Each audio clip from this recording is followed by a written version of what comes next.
된다는 뜻입니다. 자, 여러분 이게 독서 안에서요. 그래서 우리 안에서 두려움을 빨리 없애는 여러 과정들이 필요한 거예요. 지금 독서를 이 두려움과 심리로 연결돼서 얘기하는 사람이 없다는 거예요. 자, 첫 번째 뭐에 대한 편견을 빨리 버리시라고요? 만화에 대한 편견 빨리 버리세요. 만화. 여기는 흔한 일이지만 푸르미닷컴에서요. 한국에서는 유명한 대박이라는 친구가 있습니다. 대박이는요, 엄마가 공황장애 걸렸던 사람이야. 그래서 글을 한 줄을 못 읽었던 사람이야. 근데 이 사람도 진짜 유명합니다. 이 사람은 근데 말을 잘 안 들어. 책을 쓰려니까 책을 안 써.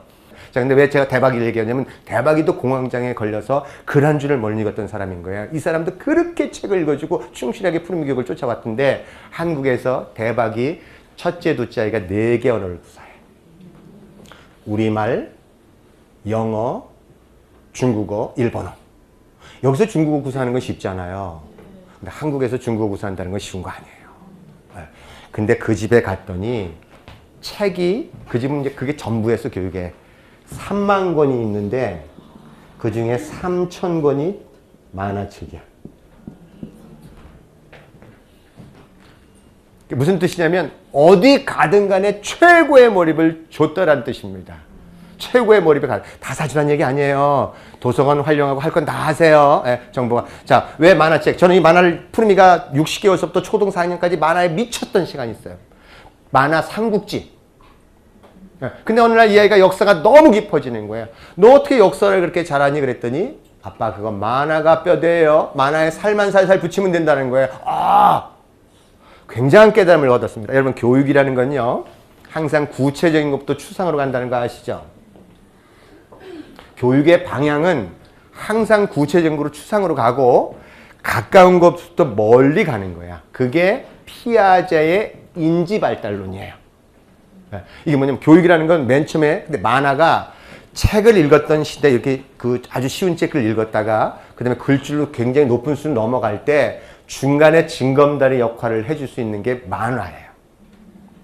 세계 최고의 읽기 능력을 가진 아이들이 핀란드 아이들인데 핀란드 아이들의 초등학교 4학년의 59%가 매일 읽는 책이 만화책이에요. 근데 이거를 푸르미가 이걸 알려준 거예요. 이게 만화는 읽으면 안 된다 이렇게 생각을 갖고 있는 자 있잖아요. 그러면 어떤지 아세요? 만화를 가서 방송에 가서 비춰주지 않는 거야. 여러분 자녀들 만화 좋아하는 애들 있어요? 네, 그러면 만화를 충분히 주세요. 채워 넘쳐서 주고 영어를 만화로 가르치세요. 그래도 돼요.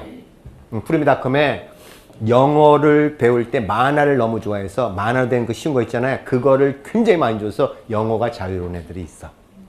좋아한다면 좋아하는 걸 더 좋아하게 함으로써 거기서 성취를 이룬 애도 그렇게 주시는 거죠. 자, 이런 건 빨리 적어 갈게요. 두 번째 조심할 게 하나 있어요. 뭘 조심하셔야 되냐면 책을 읽어줄 때 사람들은 책을 읽어주는 방법을 잘 몰라.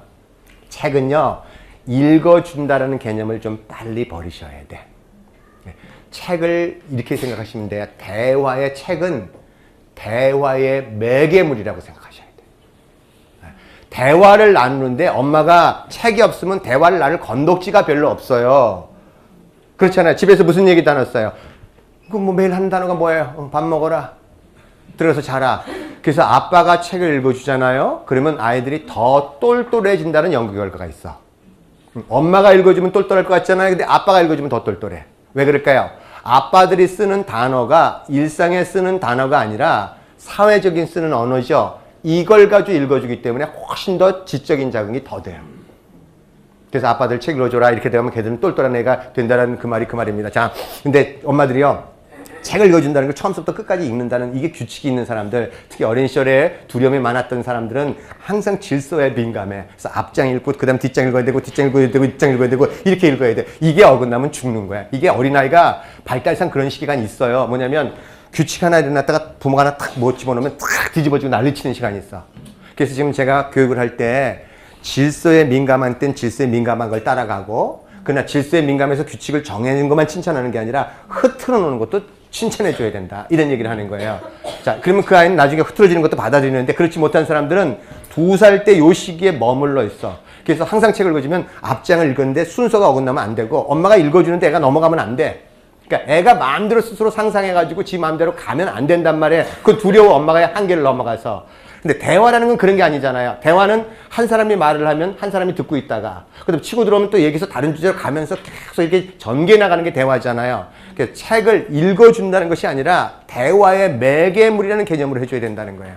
거기 가서요, 처음부터 끝까지 읽어줄 필요 없어. 그림만 보고 대화 나눠도 괜찮아. 근데 엄마들은 그런 거야. 그 책 읽어주는 거에 대한 대화에 관한 얘기들 할 때 꼭 그 페이지만 읽어야 돼. 책까지 오면 걔는 매일 그 책만 뽑아와. 그리고 그 페이지만 넘겨. 근데 엄마는 읽어줘야 되는데 이놈이 그 페이지를 넘긴단 말이야. 그럼 엄마가 손을 붙들어. 못 넘기게끔 손을 부들부들 떤단 말이야.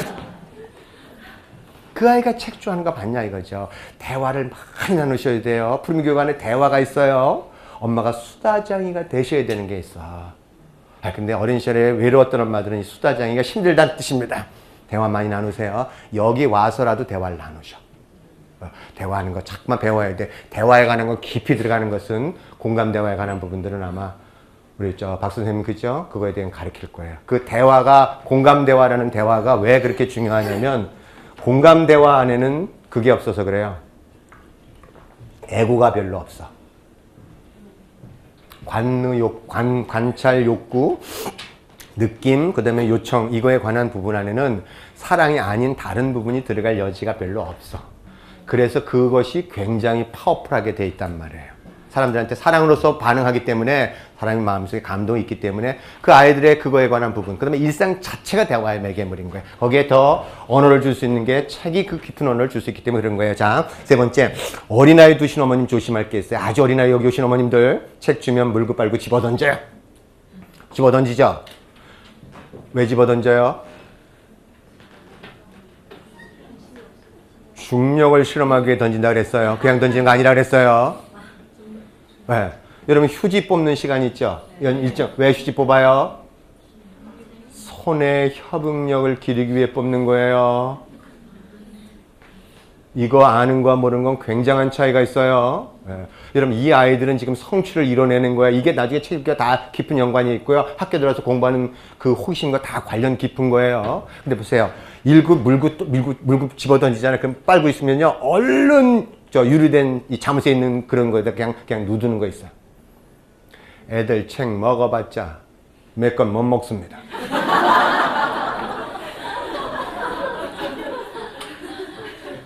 여러분 이거 굉장히 중요한 아주 근본에 관한 얘기를 하고 있는 거예요. 호기심을 죽이시고 싶으세요? 호기심을 살리고 싶으세요?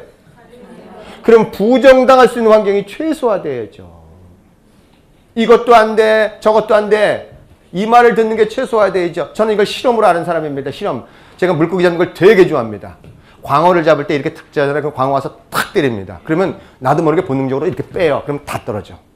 그래서 내가 항상 뭘 하냐면 생각이 맨 처음에는요. 그럼 내가 왜 놓쳤나, 왜 놓친 거 분석하고 있어요. 그럼 10마리 중에 2~3마리밖에 못 잡아. 계속 놓치는 게 반복돼. 그래서 제가 어느 날 의식을 탁 바꿨어요. 내가 부정성에 주목하지 말고 잡았을 때 느낌이 어떤 느낌인가. 그것만 주목해보자. 그래서 탁 했더니 탁 잡았으면 그 상태 느낌 있잖아요. 그럼 그 상태 느낌만 가지고 쫙 들어주잖아요. 그러면 10마리 중에 9마리가 잡혀. 어느 때는 퍼펙트해. 10번 물었는데 10번을 잡아. 그래서 항상 제가 가는 분야에 저는 뭘 하면 고수라는 얘기를 들어요. 다른 사람 쭈꾸미 100마리 잡으면 저는 500마리를 잡아. 항상 뭐에만 주목하냐면 어떻게 했을 때 최적의 상태에서 잡혔는가에 대한 그 감각. 상상 속에 늘 그거를 가지고 늘 어떻게 잡았을 때 어떻게 했어. 이렇게 들어가는 거. 뭐죠? 부정성을 최소화시킬 수 있는 환경을 줘라.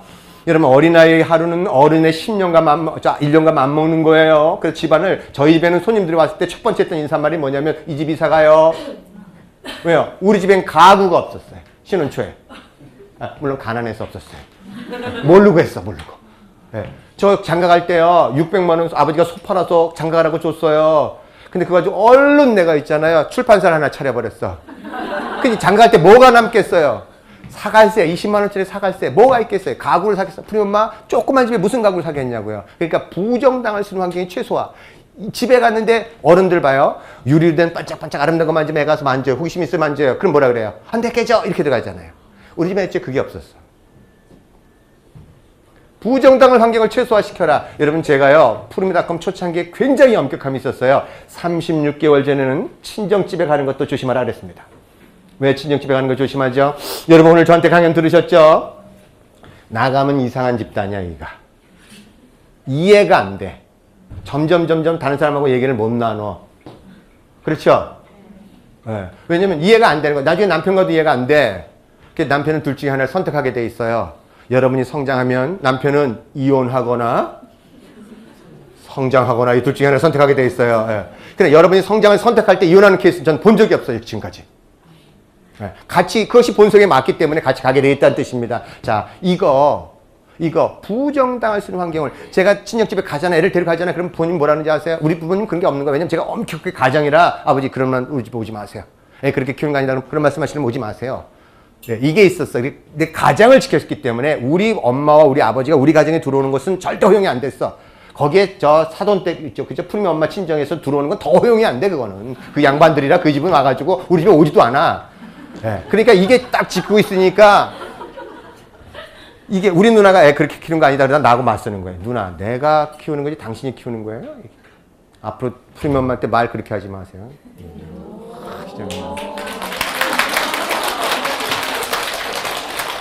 그러니까 내가 망해도 푸리 엄마가 나 안 떠났지. 뭐 하는 게 있으니까 안 떠나는 거지. 이거 하나만은 분명히 했단 말이에요. 그래서 이런 거야. 봐요. 친정집에 갔는데 야 애가 인사도 안 하냐? 이렇게 들어가면 엄마가 저놈 새끼 인사도 안 해서 내가 뭘 잘못 키운 게 아닌가? 뭐 이렇게 죄의식 들어가지고 엄마 마음이 흔들리면 애가 그 마음을 읽어서 엄마가 마음이 평온을 찾는데 한 달이 걸려. 그럼 애는 한 달 동안 그 시간이 훅 가버리는 거예요.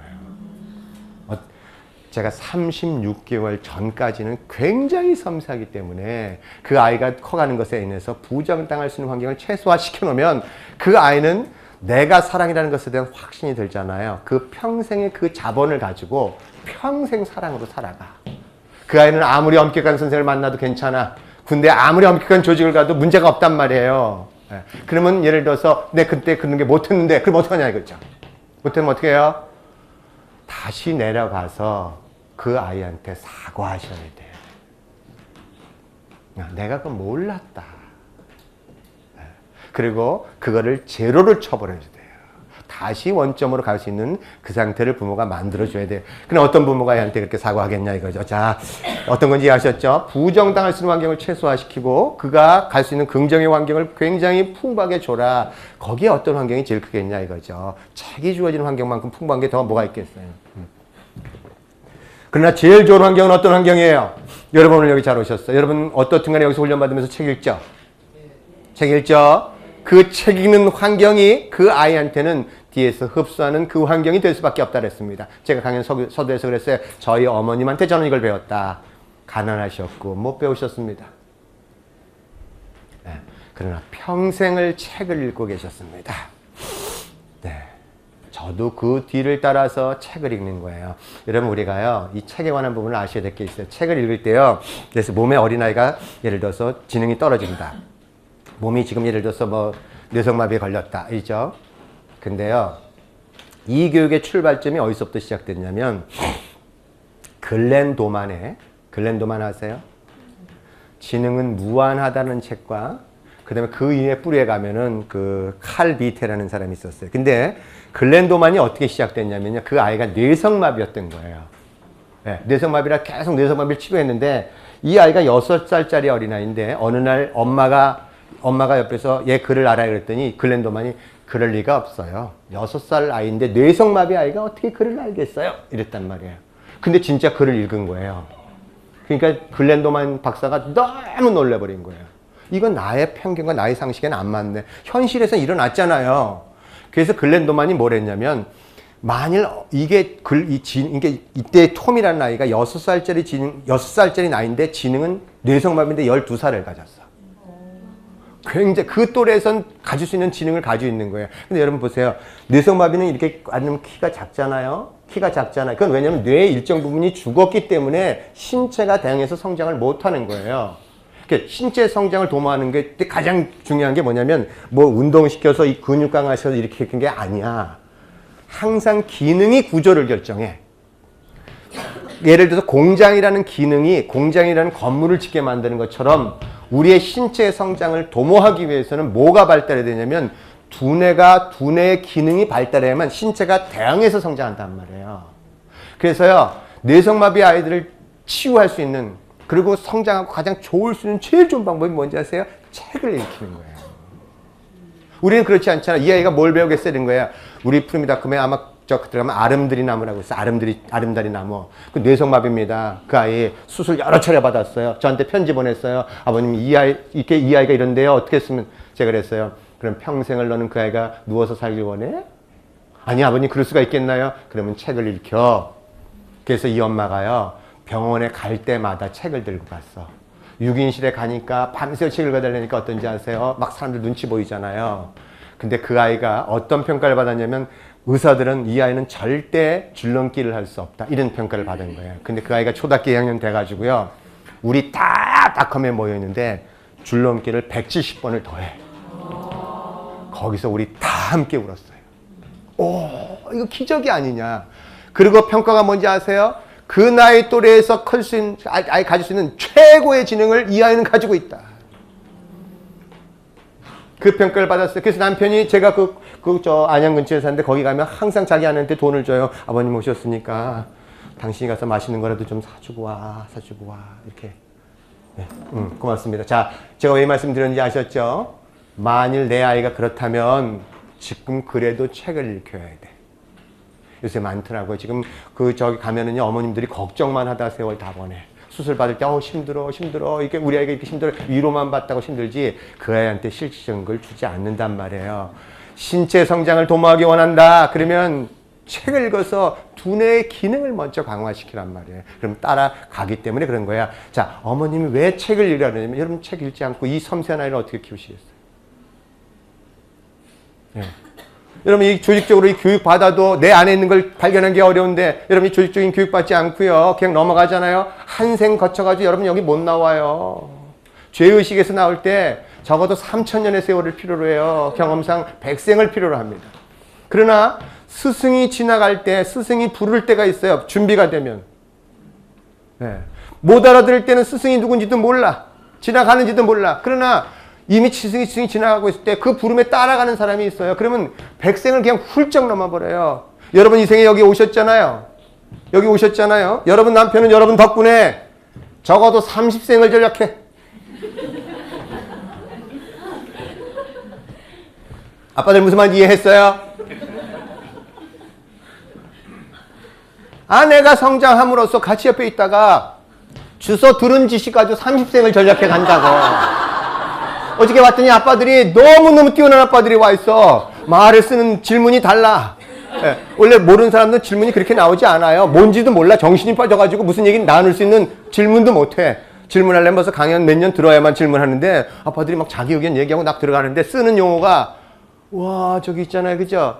혜림이 아빠 있잖아. 와, 연속극 보면서도 자기 내면을 봐. 와. 내가 놀고 놀랬어. 당신 어떻게 그런 단어를 그렇게, 맞아. 30생이 후딱 가버리는 거예요. 저도 푸미 엄마 덕분에 30생을 전락했어요. 엄마가 책 읽는 모습을 보여주는 그 환경이 최고의 환경이라는 거. 읽으세요. 그리고 기록하세요. 읽은 책을 기록하세요. 한 줄 한 책에 전부 다 읽어도 안 읽어도 괜찮아. 책 한 권에 한 줄만 읽어도 괜찮아. 그리고 한 줄만 기록을 해줘. 처음부터 책 다 읽으려면 지쳐서 못 읽어. 그리고 다 알아야 되는데, 다 알아봤자 다 몰라. 읽다가 앞에서 잠들고 뒤에서 잠들고 안 돼. 그냥 모르면 넘어가요, 책을. 넘어가고 또 다른 비슷한 책, 재미난 책만 골라서 또 읽어. 또 그러다가 또 읽으면 모르면 넘어가. 그러다 보면 뭐냐면 계속 읽다 보면 겹치는 부분이 있어. 그래서 한 개념 특이하면 그 다음에 읽을 때는 또 의미가 달라. 책을 한두 번 읽는 게 아니라 결국은 궁극에 흡수할 수 있을 때까지. 자, 그것이 어린아이들이 읽는 방식이 그 방식인 거예요. 그렇게 열심히 읽는단 말이에요. 애들은 똑같은 걸 똑같이 반복해 있잖아요.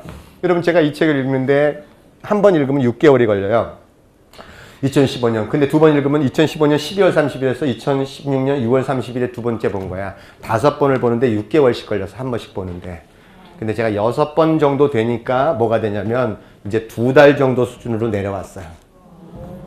제가 10번쯤 되면은 제가 보기에는 한 15일 아니면 10일이면 저 책을 완전히 다 흡수할 수 있을 것 같아. 지금 추세라는 거. 그러니까 모르면 또 읽고, 또 읽고 또 읽고 또 읽고 그러면 되는 거예요. 그걸 제가 기록해 놓으라 그랬어요. 한 줄을. 아니면 다 잊어먹어. 한 줄만 기억해 놓고 나중에 여러분이 그 기록한 거를 모아서 애 키운 거 모아서 책으로 내세요. 그러면 그거 자체가 살아있는 생생한 기록이라 남한테 나눌 수 있다는 뜻입니다. 자, 와 재밌다. 시간이 지금 기지개 좀 쭉 펴세요. 힘드실 것 같아. 들으시느라고. 자, 그러면 뭐가 오죠? 그 다음에 이렇게 친숙해지는 시간이 왔어요. 그 다음에 책을 갖고 노는 시간이 와요.